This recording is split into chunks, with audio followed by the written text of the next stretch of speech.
Vamos lá, Cirilo. O assunto é o argentino Lautaro Dias, alvo de clubes da Série A do mercado da bola, então aquecendo pro Lautaro Dias. Olha só, ele que não vem atuando, né, vamos colocar assim, de forma tão regular assim, fez um trabalho de equilíbrio e força nos últimos dias, vinha fazendo um trabalho até especial ao lado do próprio Dineno, não que ele teve a lesão da dimensão do Dineno, nada disso, mas é porque estavam fazendo esse trabalho à parte realmente.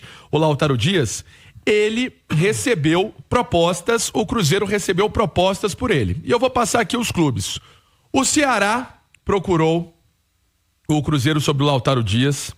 O Vitória procurou o Cruzeiro em relação ao Lautaro Dias. E o Vasco também procurou o jogador querendo contratar o Lautaro Dias. Outro clube que veio forte foi o Bahia. O Bahia queria também o Lautaro Dias, chegou a fazer oferta alta pelo empréstimo. A informação que eu tenho é que o Cruzeiro agradeceu, né? Disse que não aceitaria a proposta, mesmo sendo interessante financeiramente. O jogador, a princípio, não sai, a ideia é que ele não saia.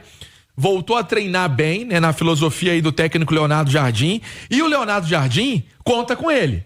Porque o Lautaro, ano passado, Cirilo, veio do Independente Del Valle e chegou aqui com desequilíbrio físico, fez trabalhos de melhoria da parte física. Tanto que ele chegou a ser titular, depois não conseguiu manter essa titularidade, pesou, né? Pesou a intensidade do futebol brasileiro para ele. Tava no Del Valle do Equador. É um argentino. Aí esse ano começou até fazendo essa pré-temporada nos Estados Unidos. O Cruzeiro detectou essa necessidade de dar uma enchida no tanque do jogador também. Então, é um atleta que hoje está treinando sem dor, tá feliz, tá inclusive prestigiado pelo próprio técnico Leonardo Jardim, mas essa é a realidade, os clubes querendo, o Lautaro Dias querendo a contratação desse jogador, que no total, somando esse ano, o ano passado, são 30 jogos e 3 gols pelo Cruzeiro. Cirilo. Boa, Pansieri. Ô Edu, pra todo mundo no Cruzeiro é um recomeço, né? Pra todo mundo no Cruzeiro, a partir de agora é uma nova história, né? É claro que importa o que você fez até chegar aqui, até esse momento de começar o Campeonato Brasileiro, mas é um recomeço, né? Tem a impressão que esse começo de 2025 valeu pouca coisa, tendo em vista que a chegada de um novo treinador com o perfil do Leonardo Jardim, ela se transforma por completo, né? Transforma por completo o ambiente do Cruzeiro. O Cruzeiro de agora não vai ter nada a ver com o Fernando Diniz, com o Wesley Carvalho, com o 2024, enfim. Você carrega um certo histórico, mas é uma nova oportunidade para muita gente. E se tem tanta gente interessada no Lautaro, se tem proposta chegando e o Cruzeiro está dizendo não, é porque o Jardim está querendo ver todo mundo, né, Edu? Cirilo, assim, tem 17 dias que a gente não vê ninguém, né?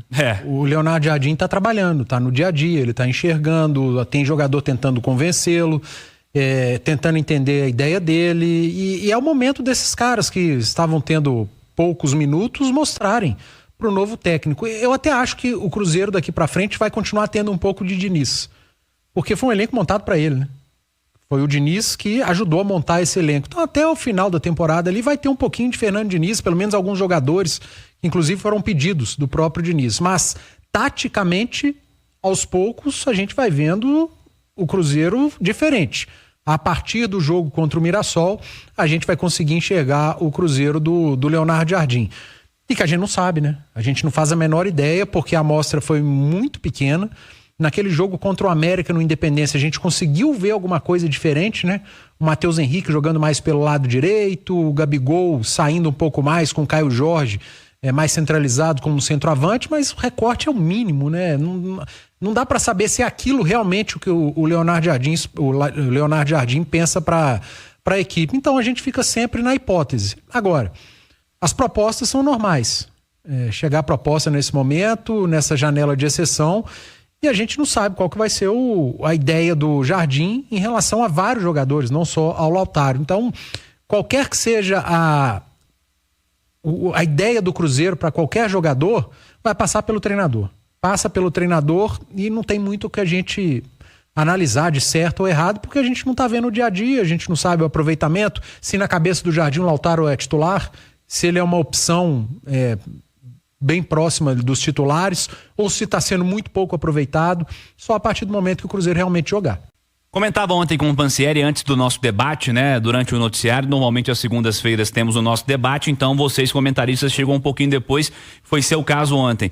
Comentava com ele que, se o Leonardo Jardim chegar no jogo do Mirassol, aliás, Pansieri, só a título de informação, Botafogo fim de semana não tem transmissão, não tem nada, né? Não tem. Bragantino talvez tenha? Aí é aquela notícia que a gente está trabalhando desde ontem. Né? A tendência é que o jogo do Bragantino, inclusive amanhã, há uma possibilidade, Cirilo, das duas diretorias, elas devem fazer aquele comunicado em comum, né? Bragantino e Cruzeiro. E aí o jogo em Bragança Paulista, provavelmente no Nabi Abichedi, com torcida, com imprensa, com transmissão. Certamente vamos, obviamente, né, tendo aí esse jogo amistoso, vamos cobrir, é óbvio, né? Itatiaia tá sempre lado a lado do Cruzeiro, mas aí sim, aí o Du vai poder ver essa parte tática que ele tanto tá ansioso de ver. Pois é, e é isso que eu tô dizendo, porque se o Leonardo Jardim chegar não só no amistoso, que amistoso ele pode fazer algum tipo de estratégia, de dar mais rodagem ou menos rodagem, mas no jogo do Brasileiro, e o Cruzeiro tiver modificado pela metade, eu acho que não vai ser um susto, né? Porque o cara tá fazendo uma leitura durante 35 dias que nós não estamos tendo acesso, e se ele fez uma leitura de que o começo de ano exigia uma mudança brusca, eu acho que pode ser encarado como natural, Edu. Algumas mudanças surpreenderiam. Por exemplo, Fabrício Bruno, Matheus Henrique, Matheus Pereira, Dudu. Acho que esses 4 jogadores ausentes por escolha técnica me surpreenderiam. No campo, mostraram que são titulares. Se você prestou atenção que eu falei 4, né? Sim. Eu não falei do Cássio, eu não falei o Jonathan Jesus talvez até entre. Bom zagueiro, sim, o João Marcelo. Tem jogado bem. Então, os dois laterais estão fora disso. O Jonathan Jesus também. Tá. 5. Os 2 laterais, eu não ponho a mão no fogo. O primeiro volante, tendo informação do Pansieri ao longo das semanas do Wallace, mais fininho. O Jardim é um cara que acredita muito no Wallace. O Romero, em determinado momento, não dava brecha, mas oscilou junto com a equipe. E no ataque, cara, o jogador que estava funcionando era o Dudu. Não havia uma titularidade pelo lado direito. Eduardo, Marquinhos. Jogou com ponta, jogou com meia. E o Caio Jorge, por exemplo, no jogo de Independência contra o América, jogou melhor do que o Gabriel Barbosa. Que é o Gabriel Barbosa. Acho difícil ele no primeiro jogo não do Cruzeiro, começar a titular, ele não tá titular, acho muito difícil. Eu tô falando por desempenho. Então, cara, a gente tá falando no dia 11 de março, baseado no que a gente viu no dia 22 de fevereiro, né? Foi o último jogo do Cruzeiro contra o América. Tem mais de 15 dias. Há mais de 15 dias é a última visão que a gente teve do Cruzeiro. Então não tem muito o que falar. Às vezes o torcedor vem nas nossas redes sociais e fala, pô, mas você tá falando disso de novo. É porque não tem o que dizer, cara. E às vezes o comentário a respeito do Cruzeiro fica um comentário negativo, porque o que a gente viu, a última impressão do Cruzeiro foi muito negativa. Foi de um time que ficou em sexto na classificação geral do Campeonato Mineiro, que não ganhou nenhum clássico, que jogou 3 vezes com o América e não ganhou, que jogou 4 vezes com times de Série B e não ganhou nenhuma, empatou 3 e perdeu uma, que não ganhou do Democrata, que não ganhou do Betim. A impressão que ficou do Cruzeiro é a pior possível. Por isso que às vezes o comentário fica chato. Tá chato pro torcedor ouvir, tá chato pra gente comentar sobre o Cruzeiro, porque a gente não vê. Tem mais de 15 dias que a gente não vê o Cruzeiro, a gente só assiste gol em jogo treino. E numa boa, gol em jogo treino não quer dizer nada. E jogo treino fraco, né? Também, né? Até o presente momento, jogo treino fraco. Os adversários são fracos, mas eu, por exemplo, eu sou treinador, o jogo treino, pra que ele me serve, ainda que o adversário seja muito fraco? Pra eu saber se os caras estão me entendendo, se eles estão compreendendo o que eu quero da função de cada um, movimentação em campo, quem sobe mais, quem fica, a marcação de um lado do campo, a dobra, uma triangulação. Eu acho que o jogo treino, nesse momento, independentemente da qualidade do adversário, tá servindo pra isso.